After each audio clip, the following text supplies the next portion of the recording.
I'm gonna be totally honest. The internet almost completely ruined my experience watching this show, and it's not for a reason that you think.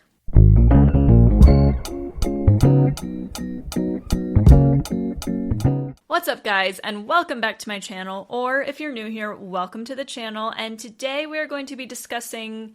I don't even remember what number it is, but we're going to be discussing Kaiju number 8, which is one of the many new animes that I've been watching for 2024. This will be just like I've been doing. I've been doing reviews on each new anime that I have watched. If you want to see all the reviews that I have done, you can check out the playlist of my anime reviews. I'll put it in the description. But today we are going to discuss Kaiju number 8, which was not originally on my list. I simply started watching this because I saw multiple people on Twitter after the first episode say that they felt like this show was going to be their favorite anime. So I obviously had to check it out. Now, as a reminder, this is a review. This is based completely off of my perception of this story and what I like in a story. That could be very different from what you like in a story. So, reminder to keep the comments respectful if you don't agree with my opinion on it. This is just all good and fun. I am not ever going to say anything as objective fact here because I have only watched it once. I have not read the manga. I don't know what is to come, so please don't spoil me. And I'm just basing this off of the vibes that I got from the show. Fully. Keep the comments respectful if you disagree. I also will be splitting this into parts, so we'll start by talking about characters, then we'll talk about the plot, then we'll talk about the animation, and then finally my final thoughts on the story as a whole. So, without further ado, let's first talk about the characters.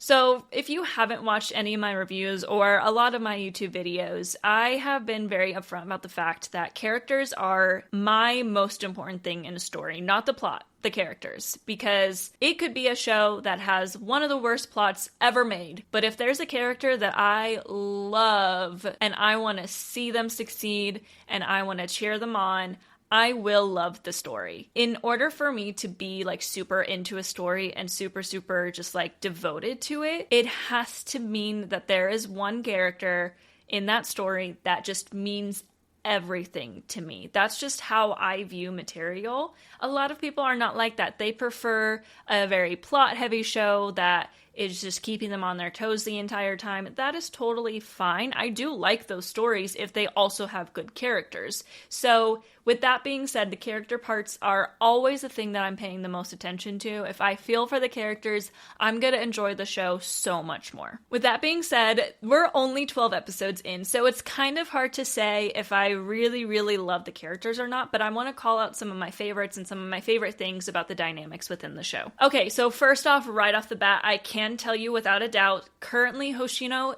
is my favorite character.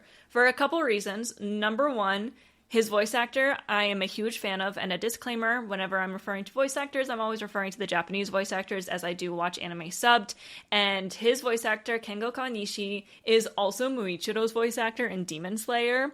And let me tell you, the versatility of a voice actor to be able to play a, like, super forgetful and kind of monotone 14-year-old, which obviously he still has his happy moments, to this character that is kind of, in my opinion, right now, the, like, Gyus of this universe, the Gojos of this universe. Like, all the girls are like, ah, like, Hoshino's so hot. Like, I don't really feel that way about him, but I do really like his character. First of all, the voice acting, just top tier. I love to be able to experience top tier voice acting, which I always do. Like, all of these animes, I think the voice acting is just spectacular. But also, there's something about characters fighting with swords. Like, I will take animes, stories where there's a lot more sword fighting over literally any other type of action. There is something about sword fighting. I think it's because I grew up watching the Chronicles of Narnia, not like Harry Potter, where sword fighting just gets me hyped. Like, there's just something about it. So when Hoshino pulled out his double wielding katanas, I was like, oh God, here we go. Most of the hype moments that I felt in the story were involving him. So I think he's also very mysterious. I think he's also getting some good development here and there. They're giving us, like, it's kind of like drip feeding us a little bit of information on him. I'm really excited to see more about him. While I'm not like, oh my God, I love him, I would protect him, I want, like, everything involving him on my shelf, whatever. I could see myself getting there with him. And that's good. That's good 12 episodes into a show, because me really, really loving a character is a very slow burn and usually doesn't happen until at least season 2. Heck, I didn't love Tanjiro until Entertainment District. So if that tells you how long it takes for me to be like fully on board with characters, that's just how I roll. What can I say? I don't know what that was. I also do love Kafka. I love Mina. I love Kikoru. I think Kikoru had probably the best development in the season, like from going from like genuinely not liking her to her being like in my top 4 characters at the end. Tells me like some good character writing is happening here. And I like that she had to go through, you know, being the strongest, but having to be saved by someone, because sometimes being the strongest doesn't mean that you can take on this foe that is beyond human strength. Honestly. So really enjoyed that she kind of developed through that and became really close friends with Kafka. Now, speaking of Kafka, a couple things that I do like about him compared to a lot of other shonen animes is mostly because he's in his 30s. I am a woman who is pushing 30.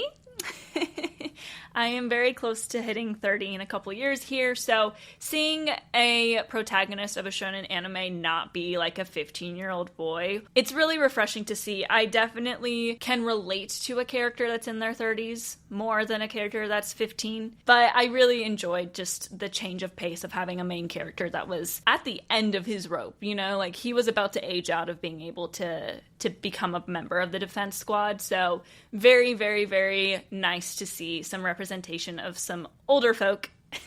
Older folk, oh my god. I also really, really liked how the really strong person in this story is Mina. Usually when it comes to shonen, the strong people are the boys, the girls are not as strong, and so it's really, really fun to see like the two strongest people. It's Kikoru and Mina, and both of them are girls, and it was really, really, again, just refreshing to see that. My only real gripe is I felt like there were a couple times where he just developed his powers really, really fast without explanation, so that's not really character-wise of that story, so I'll hold on to that for a second. But anyway, I would say I'll give the characters an 8.5 out of 10, which is really good for only 12 episodes, honestly. I think that there definitely could be some growth that I'm missing out on because I haven't read the manga, so I'm excited to see what is to come. And side note, Hoshino gets a 9.5 out of 10. I really like Hoshino. Like, he carried the show at times for me, for sure. Alright, so now let's talk about the story/plot. Now, like I said earlier, characters drive the plot for me, so I don't have a ton of thoughts on the plot, especially because we only have 12 episodes. I think it's very, very straightforward shonen. You know, we have these monsters, we have this military corps, we have to learn to get stronger to defeat them. It's a very common story. It's a very common shonen story. I like it, though. Like, these are the kinds of stories that I do like. So I'm really looking forward to seeing them continue to grow. I will say there were a couple times I just felt like Kafka's abilities just were evolving way too fast for me to be like, oh, like we worked really hard to get here. And I get that it's because he is a kaiju, so it just means that he has powers and he has to consistently find out that he has this power. I also found when he like revealed himself to everyone, I was not expecting that to happen in this season. I both like that and don't like that. I do like that it was like kind of immediate because that tells me that the story isn't gonna spend too much time on him. Like, oh, how long is he gonna have to hide this thing about him? How long is he gonna have to, you know, keep this secret from everyone? I like that it was already there, but it also felt so quick. And it felt almost too easy how quickly everyone around him was like, okay, cool. Like, I think it would have been a little bit more interesting if at least Hoshino, after he found out that Kafka was the kaiju that he had fought a couple of episodes prior, took a little bit longer to really be, like, on his side. It would have been interesting if he was like, no, I'm taking you down even though you're Kafka. I did like the development of Kafka being able to help the defense squad in a different way, because no matter what, like, he's still not that strong. I also really liked that he got in because he was comedic. Like, Hoshino was like, he makes me laugh, let's bring him on. But I did enjoy that, just as a side note. Overall, like, I don't really have much to say about the plot. Again, I think this season was very straightforward. I never felt like anything really went in a direction that I didn't expect. I'm also recalling completely based off of memory. It's been at least a month since I finished watching it. So I'm going to give the plot an 8.5 out of 10 as well. I think it has a lot of room to grow. I don't have much to go off on. I think this season was a good starter season that just kind of got the ball rolling. And it's got, really good action sequences, an easy to follow plot. It doesn't really push the envelope in areas that I think a lot of people think it does. That might just be because I don't have enough knowledge of the manga, or, I haven't paid that close attention to it. So I definitely think it can get a lot better, but for now it's going to be an 8.5 out of 10. All right, so animation is next.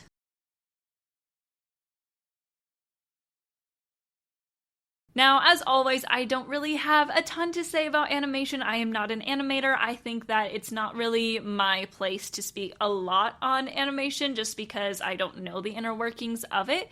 I do enjoy it, and I can definitely tell when there's something that's expertly animated compared to something that maybe is a little bit not finished or whatnot. But this animation, I think, was very, very spectacular. There were definitely some action sequences that I was getting chills from the OST, the animation, just the production of it. I really, really enjoyed. I think when Hoshino was fighting against, I think it was Kaiju number 9, if I'm remembering correctly, definitely got chills from those action sequences.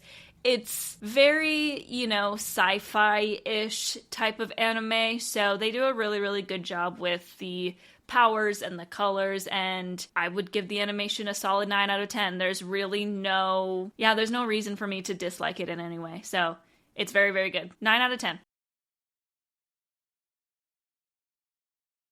Alright, so final thoughts on this. Now, I did open this video saying that the internet almost completely ruined my viewing experience for this, and that is because everyone was saying after the first episode, oh my gosh, this is amazing, this might be my new favorite anime. I thought episode 1 was going to be this absolute insane, never before seen type first episode of a shonen that was just mind-boggling good, just whether it be the characters be extra interesting, the storyline be just absolutely wild, because shonen's usually the first episode is very wild.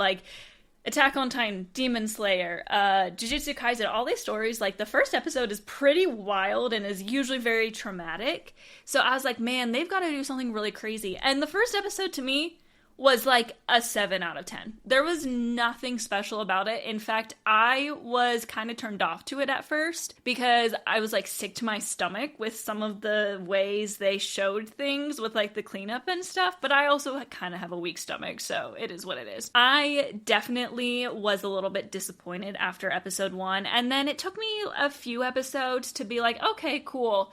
I think I had to, I waited a few weeks after episode 1. I don't think I restarted it again until episode 5 or 6 had come out, maybe even later. I think that just goes to show that things can be very overhyped, things can be very overhated. I'm learning to not let the internet ruin it. It's just more of I went into it with the highest of expectations. People are literally watching one episode of an anime and saying, this might be my new favorite anime. If you're gonna say that, that better be absolutely crazy. And to me, it just wasn't. It was very, very basic starts to a shonen. And yeah, the end was oh, he's a kaiju now, because I think he got eaten or he ate something, I can't remember.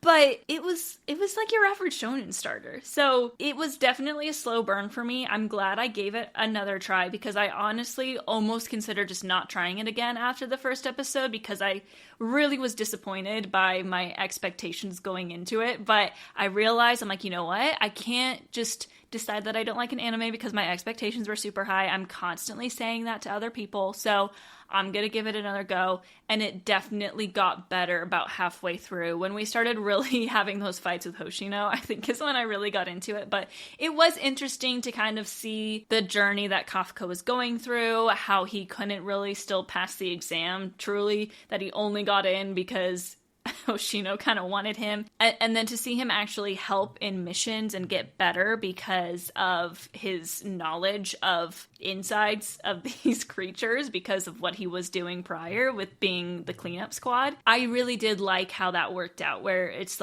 he has been doing this cleanup squad. He's been a Kakashi for his entire life, just trying to break through. It was so cool to see that his knowledge of that, all of that work that he was doing, ended up kind of being his breakthrough within the defense squad. So that was fun to see. I'm very interested to see where it goes from here, because obviously now he's kind of been accepted as a human / kaiju. I still feel like this is a very common thing, you know, someone proves that they are a good version of whatever the enemy is within the story, whether that be a demon or a kaiju or a titan. This is a very common trope of them having to prove that they're actually good and they're fighting for humanity, so it's not like I haven't seen this kind of storyline before.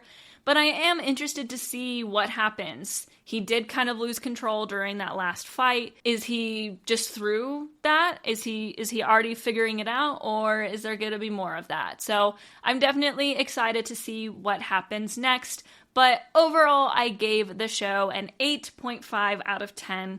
It was very, very enjoyable. Is it something that I'm itching to go back and watch again? No. Is it something that I'm itching to read the manga for? Not really. I'll just wait for the next season to come out.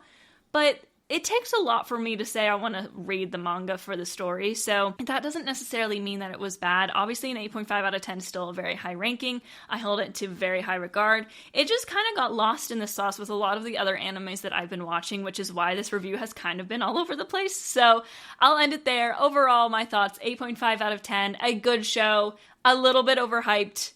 We'll see if it gets better.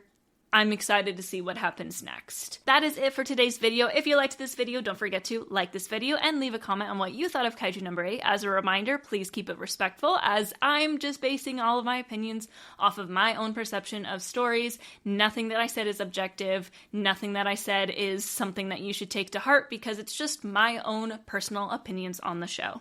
You can also subscribe to my channel. I post new videos every Sunday and Wednesday, and turn on that notification bell so you get notified whenever I post new videos. You can also follow me on social media. I am at Looking Nerdy on X, TikTok, and Instagram. I'll put the link in the bio. I'm really trying to grow my Instagram following. They're in my description, so you can follow me there. Otherwise, thank you so much for watching today's video. If you're with me now, because this has been very, very unhinged and all over the place, but with that, I say, Johnny.